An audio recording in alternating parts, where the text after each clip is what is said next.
Isabelle Adjani fait actuellement face à des démêlés judiciaires.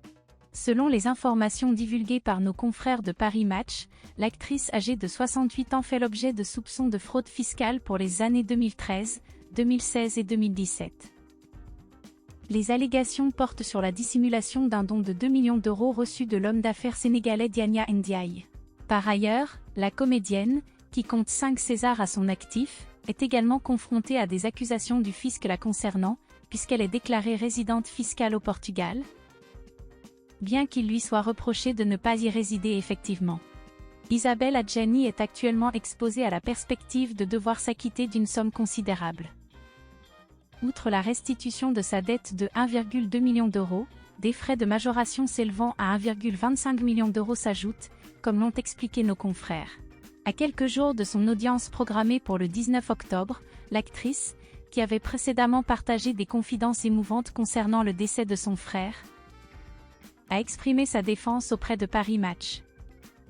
Isabelle Adjani, accusée d'avoir dissimulé sous forme de prêt un don de 2 millions d'euros et de ne pas résider au Portugal, maintient avec fermeté son innocence. À l'âge de 68 ans, l'actrice a l'intention de solliciter sa relaxe, considérant qu'elle fait l'objet d'une persécution judiciaire. Elle partage, une actrice connue est une surface de projection et aussi une cible.